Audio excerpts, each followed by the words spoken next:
The shadow of annihilation looms. The year 1945 dawned with a grim resolve etched across the faces of Allied commanders in the Pacific. General Douglas MacArthur's triumphant return to the Philippines was overshadowed by a horrific truth: thousands of American and Allied prisoners of war remained incarcerated under brutal Japanese control. The Japanese military, indoctrinated with a code that viewed surrender as the ultimate disgrace, extended no mercy to their captives. Reports filtered through intelligence channels, chillingly detailing the kill-all policy, a standing order, now increasingly implemented, to execute all POWs rather than allow them to be liberated by advancing Allied forces. The execution of 150 American prisoners at Palawan in December 1944, doused with gasoline and burned alive, sent shivers through the highest echelons of command. This atrocity underscored the urgency. The lives of approximately 513 American prisoners, the last known survivors of the Bataan Death March and Corregidor, hung precariously in the balance at Cabanatuan, a notorious camp deep in central Luzon. The window for rescue was rapidly closing, threatened by both Japanese brutality and the relentless advance of American forces which, paradoxically, could precipitate a massacre. The weight of these lives pressed heavily on the shoulders of Lieutenant Colonel Henry A. Mucci, commander of the elite 6th Ranger Battalion, as he received his impossible orders. This was no ordinary military objective, it was a desperate race against time, a mission of redemption that would define the very essence of military valor. Hello, listener, let me know where you're watching from. And if you don't mind subscribing to the channel and giving it a like, I'd be very pleased as the author. Enjoy listening. Mucci's mandate: infiltrate, liberate, survive. Lieutenant Colonel Henry A. Mucci, a tough, pragmatic commander known for his demanding standards and unwavering commitment to his men, received the direct order from Lieutenant General Walter Kruger, commander of the U.S. 6th Army. The mission was audacious, bordering on suicidal: penetrate 30 miles behind Japanese lines, infiltrate the heavily guarded Cabanatuan prisoner of war camp, and liberate over 500 Allied prisoners. The prisoners were too weak, too sick, to march out on their own, meaning the Rangers would not only have to fight their way in but also shepherd their charges out through hostile territory. Kruger emphasized the extreme secrecy and the absolute necessity of success. Failure meant the certain slaughter of the prisoners. Mucci immediately recognized the profound logistical and tactical challenges. His 6th Ranger Battalion, a unit forged in the crucible of grueling training and successful raids, was adept at deep reconnaissance and swift, surgical strikes. However, this mission dwarfed any previous undertaking. It demanded unparalleled coordination, precise timing, and an intimate understanding of the enemy's disposition.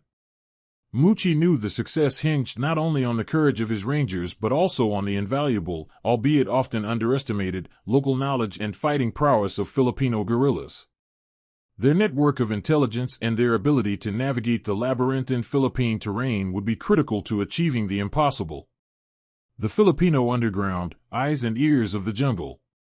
The American forces, though technologically superior, would have been blind and deaf without the crucial intelligence provided by the Filipino guerrilla network. These partisans, driven by a fierce loyalty to the Allied cause and an even fiercer hatred for their Japanese occupiers, operated with incredible bravery and ingenuity. They were the eyes and ears of the jungle, providing detailed maps, troop movements, and invaluable information about the Cabanatuan camp's defenses. Captain Juan Pajota and Captain Eduardo Josen, two charismatic and highly effective guerrilla leaders, became integral to Mucci's planning. Their intimate knowledge of the terrain, the winding trails, the hidden rivers, the strategic ambush points, was indispensable. They knew where Japanese patrols operated, where supplies were cached, and critically, how to move a large force undetected through enemy territory. Their intelligence reports painted a grim picture. Cabanatuan was guarded by a significant force, including elements of the Japanese 14th Army, with additional units nearby. Moreover, the local population's assistance would be vital for logistical support, providing food, water, and even makeshift stretchers for the anticipated influx of emaciated prisoners. The collaboration between the elite American Rangers and the determined Filipino guerrillas was not merely an alliance of convenience but a symbiotic relationship, essential for the mission's improbable success. Reconnaissance and the shadow of impatience. With the mission greenlit, the immediate priority became gathering granular intelligence on Cabanatuan. Lieutenant Bill Nellist, a skilled intelligence officer, led a small, daring reconnaissance team, moving stealthily through enemy-infested territory. Their objective was to observe the camp, count guards, identify patrol routes, and map out the internal layout and external defenses. Every detail mattered: the height of fences, the location of machine gun nests, the daily routines of the Japanese sentries. While Nellist's team worked under the constant threat of discovery, time was not on their side. General Kruger's concern over the kill-all order was palpable, and intelligence reports indicated a significant Japanese reinforcement in the area. The 14th Japanese Army was relocating, and its path would soon intersect with Cabanatuan. This meant that the window for rescue was shrinking from days to possibly mere hours. The decision to launch the raid could not be delayed indefinitely by further reconnaissance, no matter how vital. Mucci understood the immense pressure, weighing the need for comprehensive information against the growing threat to the prisoners' lives. The strategic imperative was clear: move fast, hit hard, and extract the prisoners before the Japanese could enact their final, brutal solution. The lives of over 500 men depended on the delicate balance between precision and speed. The plan takes shape: deception and swift execution. With the intelligence gathered, Mucci, Nellist, and the guerrilla leaders Pajota and Josen meticulously crafted a plan of unparalleled audacity and precision. The core force would consist of 121 Rangers from C and F companies of the 6th Ranger Battalion, bolstered by 134 Filipino guerrillas. The strategy hinged on a perfectly synchronized attack, a frontal assault to draw attention, combined with a flanking movement to secure escape routes. The objective was not merely to overwhelm the guards, but to neutralize them quickly and quietly, preventing any alarm that could trigger the execution of the prisoners. One of the most ingenious elements of the plan involved diversion. A single P-61 Black Widow night fighter, piloted by Captain Kenneth R. Geist and Lieutenant Alfred Adams, would perform a low-altitude flyover just before the raid commenced. Its roaring engines were intended to distract the Japanese sentries, diverting their attention upward and away from the approaching ground forces. This psychological tactic, a testament to innovative tactical thinking, was designed to exploit the Japanese tendency to look for threats from the air.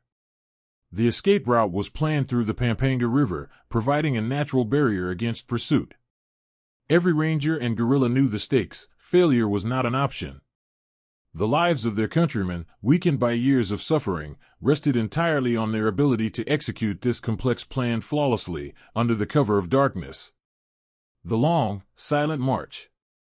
On January 28, 1945, under the concealing cloak of twilight, Lieutenant Colonel Mucci gave the order to move out. The Rangers, laden with M1 Garins, Thompson submachine guns, Browning automatic rifles, and razor-sharp knives, began their arduous 30-mile trek. The march was a grueling test of endurance and discipline.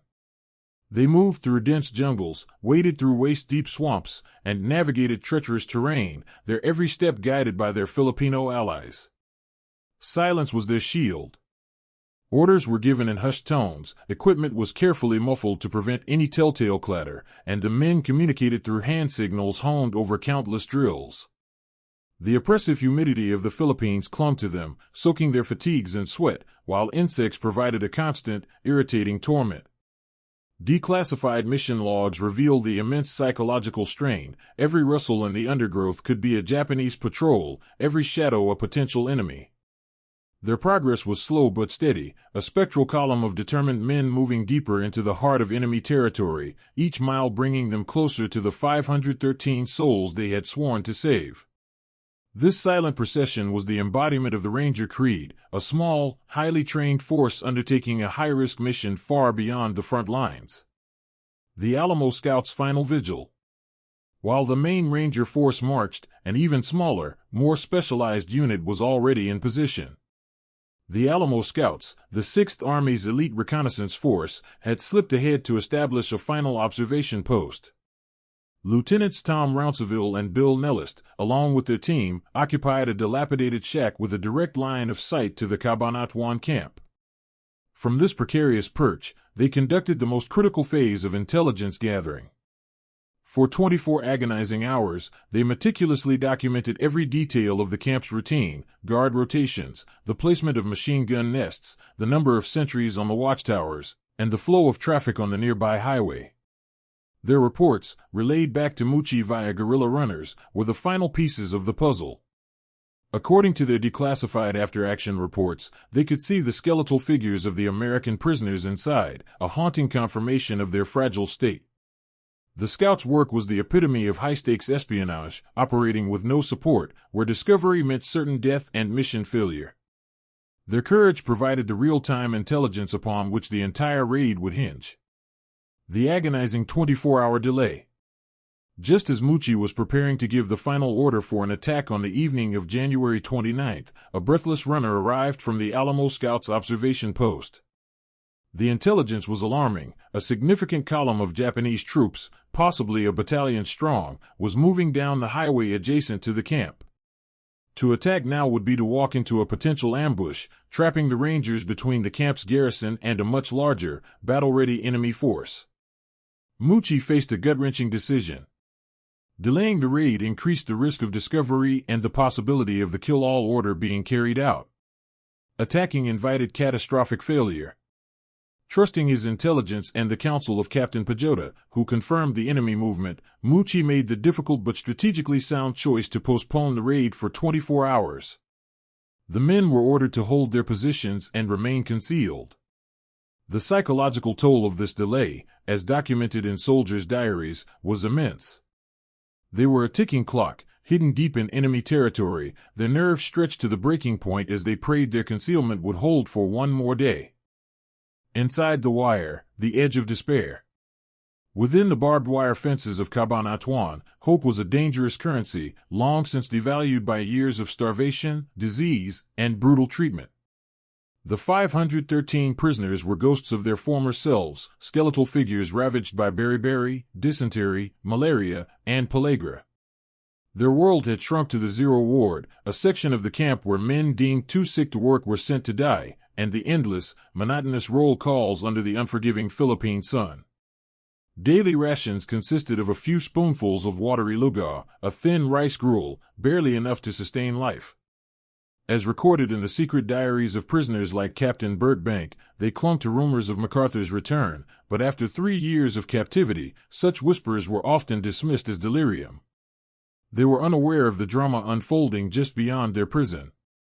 They had no idea that a force of their countrymen was hidden just a few miles away, or that their captors might be planning their imminent execution. Their existence was a minute-by-minute struggle for survival, a fragile state that made the logistical planning for their rescue, how to move hundreds of non-ambulatory men, a nightmare in itself. The crawl, an agonizing advance across open ground. As the sun began to set on January 30th, 1945, the 24-hour delay was over. The Japanese troop column had moved on. It was now or never. At their final rallying point, Mucci gave a short, powerful speech. There will be no casualties among the Rangers. Your primary mission is to bring out the prisoners. We will not leave one of them behind. With watches synchronized, the raid commenced. The most perilous phase of the approach was a mile-long crawl across a flat, open field directly in front of the camp's main gate. For nearly 2 hours, Captain Robert Prince's C Company and the assault teams slithered on their bellies through the dirt and grass, moving with agonizing slowness. Every man knew that a single cough, a glint of metal in the moonlight, or a nervous sentry could expose them, bringing the full force of the Japanese garrison down upon them before they could even fire a shot. This crawl, a supreme test of infantry discipline and personal courage, brought them to within yards of the enemy, undetected. Simultaneously, Captain Pajota's guerrillas silently moved into their blocking positions, ready to spring their own ambush on any Japanese reinforcements. The stage was set. The fuse was lit. The Black Widow's roar and the first shots. At precisely 7:40 p.m. on January 30th, the eerie silence over Cabanatuan was shattered. From the north, a low, guttural roar sliced through the night, the unmistakable sound of a P-61 Black Widow night fighter, Captain Kenneth R. Geist and Lieutenant Alfred Adams at the controls. The twin-engined aircraft executed a series of daring, low-altitude passes directly over the camp, its powerful engines reverberating through the air, drawing every eye and ear to the sky. This audacious aerial display, a crucial element of Muchi's strategy, was a masterclass in psychological warfare. As the Japanese sentries craned their necks upward, momentarily distracted by the thundering distraction, the Rangers unleashed their fury. Corporal Roy Sweet, armed with a Browning automatic rifle, fired the first shots, silencing the guard tower at the main gate. This was the signal. Almost simultaneously, the assault teams, led by Captain Bob Prince and Captain James Fisher, sprang from their concealed positions. The element of surprise, painstakingly secured through the long crawl, was absolute and devastating. The darkness exploded with the crackle of M1 Garand's and the rapid chatter of Thompson submachine guns, initiating a torrent of lead into the bewildered Japanese defenders. Breaching the perimeter, chaos and carnage. The Japanese garrison, caught completely off guard by the coordinated assault, erupted into a chaotic melee. Ranger fire was precise and overwhelming, targeting watchtowers and guard posts with lethal efficiency. The main gate was quickly overrun. Inside the camp, the primary objective was to neutralize the Japanese barracks and headquarters, preventing any organized resistance or, worse, a last-ditch effort to massacre the prisoners. Grenades were lobbed, their explosions punctuating the staccato of gunfire, adding to the disorienting din. The close-quarters combat was brutal and swift, a testament to the Rangers' superior training and aggressive tactics. Japanese soldiers, many still disoriented by the surprise attack and the P-61's diversion, fought back with desperate ferocity, but they were outmaneuvered and outgunned. The perimeter was secured within minutes, although pockets of resistance persisted. While the main assault unfolded, Captain Pajota's guerrilla blocking force sprang into action, intercepting a Japanese counterattack from the nearby camp at Balankaran, preventing reinforcements from reaching Cabanatuan and encircling the Rangers. Their timely intervention was critical, sealing off the battlefield and allowing the rescue operation to proceed without external interference. The living skeletons, a scene of unimaginable suffering. As the fighting subsided and the Rangers moved deeper into the camp, a horrific tableau of human suffering unfolded before their eyes. In the dim light of battle lanterns, they found hundreds of men, Americans, British, and Dutch, who were barely recognizable as human. These were not soldiers, they were living skeletons, their skin stretched taut over emaciated frames, eyes sunken deep into their sockets, their faces etched with years of starvation and unimaginable despair. The Zero Ward, a makeshift hospital where men were left to die, was particularly harrowing. Many prisoners were too weak to stand, some even too weak to speak, their minds clouded by malnutrition and disease. The sight profoundly impacted the hardened Rangers, many of whom had seen extensive combat. It crystallized the true evil of their enemy and underscored the vital importance of their mission. A deep sense of urgency permeated the rescue teams. These men were not just to be freed, they were to be saved from the precipice of death itself. The sheer logistical challenge of moving these fragile individuals immediately became the Rangers' paramount concern, as every movement threatened their already precarious lives. The Liberator's compassion, "You're free, soldier." The Rangers quickly spread through the barracks, their voices filled with a mixture of urgency and profound relief, shouting, "You're free, soldier. We're Americans." Initially, many prisoners, disbelieving and traumatized, were slow to respond. Some feared it was a Japanese trick, others were simply too weak to comprehend. But as the familiar sight of American uniforms, the sound of English, and the unmistakable scent of freedom filled the air, a flicker of hope ignited in their vacant eyes. The Rangers moved among them with incredible tenderness, offering food, water, and immediate medical attention. Though trained for combat, they performed acts of extraordinary compassion, carefully lifting the most debilitated men onto makeshift stretchers fashioned from blankets and bamboo, or carrying them piggyback. Doctors and medics from the 107th Medical Battalion, integrated into the rescue force, immediately began triaging the most critical cases. For the first time in years, the prisoners heard words of comfort and reassurance, whispers of a world beyond the barbed wire. The profound human connection, the empathy shown by the healthy, vibrant Rangers towards these ravaged survivors, transformed a military operation into a deeply emotional act of redemption. Evacuation under fire, the race against dawn. With the camp secured and the prisoners slowly being roused, the most perilous phase of the mission began, the evacuation. Over 500 emaciated men, many unable to walk, had to be moved 30 miles back to American lines, through enemy territory, before Japanese reinforcements could regroup and launch a counterattack. The Rangers and Filipino guerrillas formed an outer defensive perimeter, bracing for an inevitable fight. Pejota's blocking force continued to engage Japanese units trying to advance towards Cabanatuan. Within the camp, every available resource was pressed into service. Water buffalo carts, requisitioned by the guerrillas from local farmers, became ambulances, their slow, lumbering pace a frustrating but necessary evil. Under the expert guidance of the medical team, the most fragile prisoners were carefully loaded onto these carts. The evacuation process was slow, methodical, and fraught with danger. Every minute counted, as the first hint of dawn would strip away their cover of darkness, exposing the vulnerable column to Japanese air and ground attacks. The meticulous planning, the daring execution, and the immense logistical challenge now culminated in a desperate race against the rising sun, their lives hanging by a thread. Captain Pejota's stand, holding the line at the Cebu River. As the slow, vulnerable column of liberated prisoners and their rescuers began the arduous trek back toward American lines, the mission's success hinged on the courage of the Filipino guerrillas. Captain Juan Pejota had anticipated a Japanese counterattack from the main road and had chosen his ground with tactical brilliance, the Cebu River Bridge. He and his 134 men dug in, placing demolition charges on the bridge and establishing a formidable defensive line. Just as predicted, a substantial force of Japanese soldiers, with tanks and trucks from the garrison at Cabanatuan and reinforcements from the city of Cebu, rushed to intercept the escaping column. Pejota's guerrillas unleashed a blistering wall of fire, their machine guns and rifles cutting down the advancing infantry.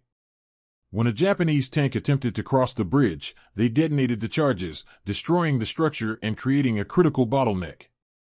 For hours, under immense pressure, Pejota's men held the line, fighting with a ferocity born of patriotism and a deep-seated desire for vengeance.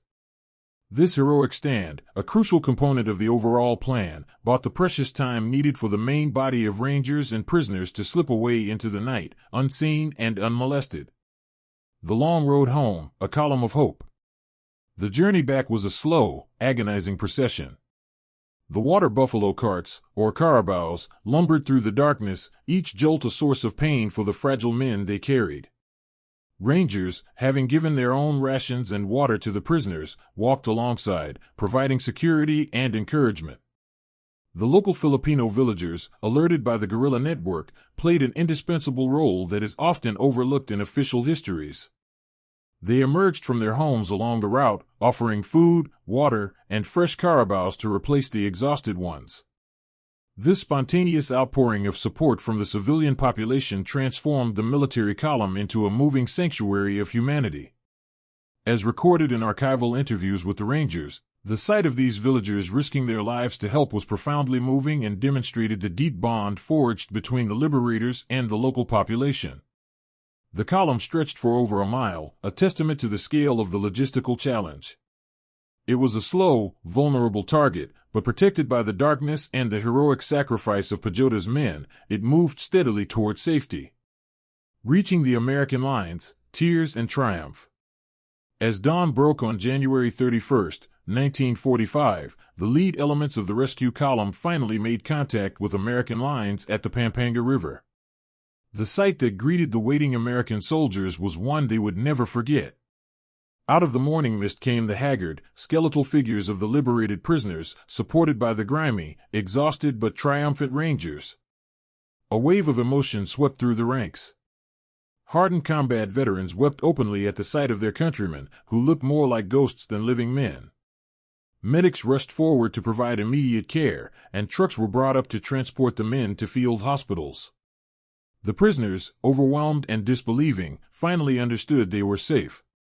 The taste of fresh coffee, the feel of a clean blanket, the sound of an American voice offering comfort, these simple things marked the end of a 3-year nightmare.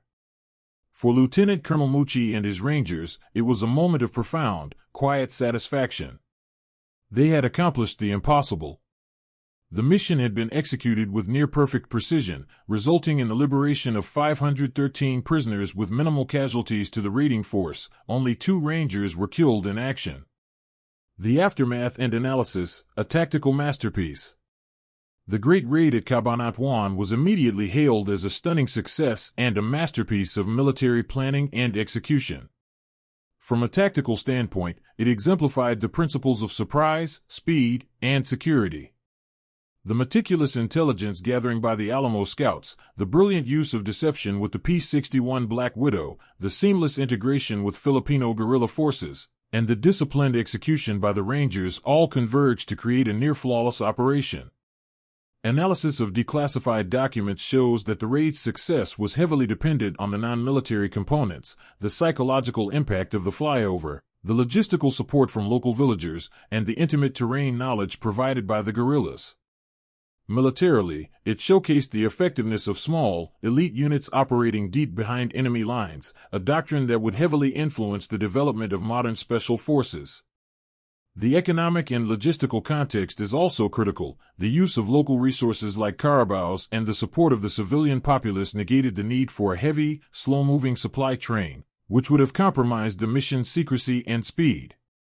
Legacy of the Ghosts, a story for the ages.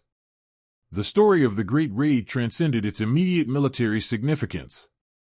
It became a powerful symbol of American resolve and commitment, a demonstration that the nation would go to extraordinary lengths to bring its soldiers home.